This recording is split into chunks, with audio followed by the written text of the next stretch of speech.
ನಾನು ಈ ವರ್ಷ ನಮ್ಮ ಎಲ್ಲ ಸದಸ್ಯರಿಗೆ ನಾನು ಗಮನಕ್ಕೆ ತರಲಿಕ್ಕೆ ಇಚ್ಛಿಸುವಂಥದ್ದು, ನನಗೆ ನಮ್ಮ ಅಧಿಕಾರಿಗಳ ಮುಖಾಂತರ ಕೆಲವು ವಿಚಾರ ನನ್ನ ಗಮನಕ್ಕೆ ಬಂದಿದೆ. ನಿಯಮಾನುಸಾರ ನಾವು ಏನು ತೆಕ್ಕೊಳ್ಬಾರ್ದು ಅಂತ ಹೇಳಿದರೂ ಕೂಡ ಕೆಲವು ತಾವು ಫ್ಲ್ಯಾಗ್ ಎಲ್ಲ ತಾವು ತೆಕ್ಕೊಂಡು ಬಂದಿದ್ದೀರ, ಸಂಪ್ರದಾಯವಾಗಿ ಕೆಲವೊಮ್ಮೆ ಬಿಟ್ಟಿದೆ. ನಾನು ರಿಕ್ವೆಸ್ಟ್ ಮಾಡೋದೆಲ್ಲ ಸದಸ್ಯ ಇಷ್ಟೇ, ನನಗೆ ಅವಮಾನ ಮಾಡಿ ತೊಂದರೆ ಇಲ್ಲ, ಆದರೆ ರಾಷ್ಟ್ರಧ್ವಜಕ್ಕೆ ಅವಮಾನವಾಗೋ ರೀತಿಯಲ್ಲಿ ಯಾವುದೇ ಕೆಲಸ ನೀವು ಮಾಡಬೇಡಿ. ರಾಷ್ಟ್ರಧ್ವಜಕ್ಕೆ ಅವಮಾನ ಮಾಡುವ ರೀತಿಯಲ್ಲಿ ಏನಾದರೂ ನಡೆದರೆ ಕಾನೂನು ಪ್ರಕಾರ ರಾಷ್ಟ್ರದ ಅವಮಾನ ಮಾಡಿದರೆ ಕಾನೂನು ಪ್ರಕಾರ ಏನು ಕ್ರಮ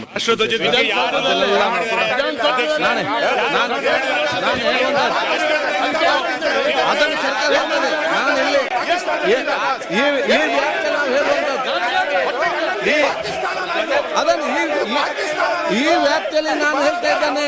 ಹೊರಗಿನ ವಿಚಾರ ಸರ್ಕಾರ ಅದನ್ನು ತಿಳಿಸ್ತದೆ, ಅದನ್ನು ಮಾತಾಡಿ, ಅದರ ಬಗ್ಗೆ ನೀವು ಚರ್ಚೆ ಮಾಡಿ, ಅದರ ಬಗ್ಗೆ ನೀವು ಚರ್ಚೆ ಮಾಡಿ,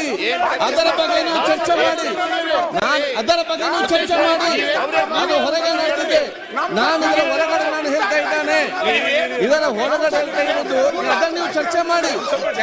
ಆದರೆ ನಾನು ಇದರ ಹೊರಗಡೆ ಹೇಳುವಂಥದ್ದು, ನನಗೆ ಅಧಿಕಾರಿಗಳ ಮಾಹಿತಿ ಇದ್ದ ಕಾರಣ ರಾಷ್ಟ್ರಧ್ವಜಕ್ಕೆ ಇದರ ಒಳಗಡೆ ಏನು ಆಗೋದು ಬೇಡ ಅಂದ್ರೆ ಫಸ್ಟೇ ಹೇಳ್ತಾ ಇದ್ದಾನೆ.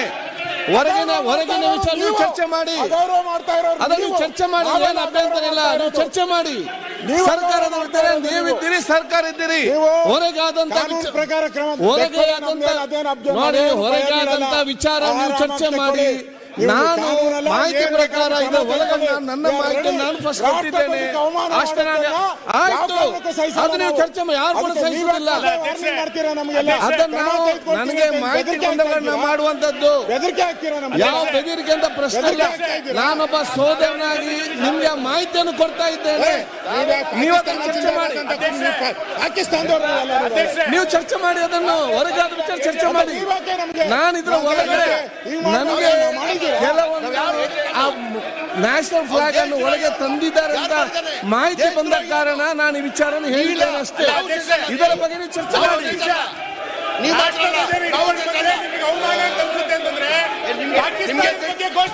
ಅದನ್ನು ನೀವು ಚರ್ಚೆ ಮಾಡಿ, ಅದು ಯಾರು ಬೇಡ ಅಂತ ಹೇಳಿಲ್ಲ, ಅದನ್ನು ನೀವು ಚರ್ಚೆ ಮಾಡಿ. ಎಲ್ಲಿ ನಡೆದಿಲ್ಲ, ಹೊರಗೆ ನಡೆದಿದ್ದ, ವಿಧಾನಸೌಧ ಒಳಗೆ ನಡೆದಿಲ್ಲ, ಹೊರಗೆ ನಡೆದಿದ್ದೆ, ಅದನ್ನು ನೀವು ಚರ್ಚೆ ಮಾಡಿ. ನನ್ನ ವ್ಯಾಪ್ತಿ ಒಳಗಡೆ ಬರಲಿಲ್ಲ, ಆ ವಿಚಾರ ನೀವು ಚರ್ಚೆ ಮಾಡಿ. ನನಗೆ ಬಂದ ಮಾಹಿತಿ ಪ್ರಕಾರ ನಾನು ನಿಮಗೆ ಮಾಹಿತಿ ಕೊಟ್ಟಿದ್ದೇನೆ ಅಷ್ಟೇ. ಅದು ನನ್ನ ಜವಾಬ್ದಾರಿ ಮತ್ತು ಕರ್ತವ್ಯ ನಿಮ್ಗೆ ಹೇಳುವಂತದ್ದು. ಹೊರಗೆ ಆದಂತ ವಿಚಾರ ನೀವು ಚರ್ಚೆ ಮಾಡಿ, ನಾವು ಯಾರು ಕೂಡ ಬೇಡ ಅಂತ ಹೇಳಿಲ್ಲ. ಅಂತ ಯಾವುದೇ ಘಟನೆ ಇದ್ರೂ ಕೂಡ ನಾವೆಲ್ಲ ತೀವ್ರವಾಗಿ ಒಗ್ಗಟ್ಟು ಖಂಡಿಸಬೇಕು. ತಪ್ಪು ಅಂತ ಹೆಂಗೆ ಹೇಳ್ತೀರಾ ನೀವು? ಇನ್ಯಾವುದೋ ಪಾಕಿಸ್ತಾನ ಧ್ವಜ ಹಿಡ್ಕೊಂಬರೋಣ ನಾವು?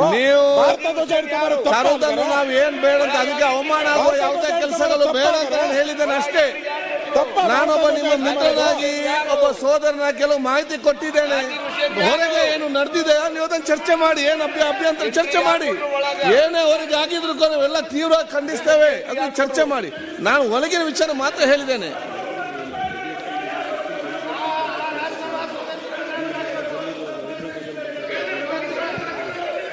ಸನ್ಮಾನ್ಯ ಅಧ್ಯಕ್ಷರೇ, ಈಗ ನಾವು ಬಾವುಟ ಹಿಡ್ಕೊಂಡ್ ಬಂದಿದ್ದೀರಿ ಅಂತ ನಿಮ್ಗೆ ಯಾರು ಹೇಳಿದ್ರು?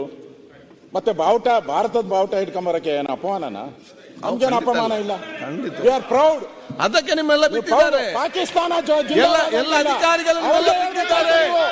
ನೀವು ಹೊರಗಾದವಾಗ ನೀವು ಚರ್ಚೆ ಮಾಡಿ, ನೀವು ಹೊರಗಾದವಾಗ ನೀವು ಚರ್ಚೆ ಮಾಡಿ. ಪಾಕಿಸ್ತಾನ ಸಪೋರ್ಟ್ ಯಾರು ಬೇಡ ಅಂತ ಹೇಳಿದ್ದಾರೆ, ನೀವು ಚರ್ಚೆ ಮಾಡಿ, ಅದನ್ನು ತನಿಖೆ ಆಗಲಿ, ಕ್ರಮ ಕೈಗೊಳ್ಳಿ. ನಾವು ಕೂಡ ಹೇಳಿದಷ್ಟೇ, ಏನಾದ್ರು ಘಟನೆ ನಮ್ಮ ಗಮನಕ್ಕೆ ಯಾವ್ದು ಬಂದಿದೆ ಸರ್ಕಾರ ತಕ್ಷಣ ತನಿಖೆ ಮಾಡಲಿ. ಯಾರು ಏನಾಗಿದ್ದಲ್ಲಿ ಕಡಿಮೆ ಆ ದೇಶದ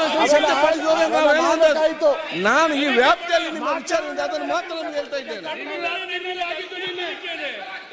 ಆಯ್ತು, ನೀವು ಮಾತಾಡಿ, ಪ್ರತಿಪಕ್ಷ ನಾಯಕರು ಮಾತಾಡಿ. ವಿಧಾನಸೌಧದಲ್ಲೇ ಎಲ್ಲೋ ಗಲಿಗಳಲ್ಲಿ ವಿಧಾನಸೌಧದಲ್ಲೇ ಕೆಲವೊಂದು ಪರಿಸ್ಥಿತಿ ನಿರ್ಮಾಣ ಆಗಿದೆ. ನಿಮ್ಮ ಸರ್ಕಾರದಲ್ಲಿ ನಿಂತವರು ಜಮೀನು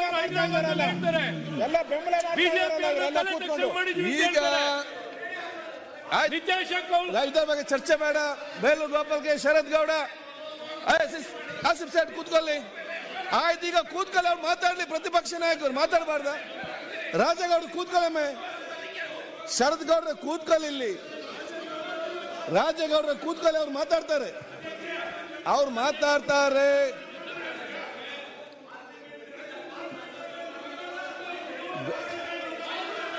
ಬೇಲೂರವ್ರೆ ಆಯ್ತು, ನೀವು ಕೂತ್ಕೊಳ್ಳಿ, ನೀವು ಮಾತಾಡಿ.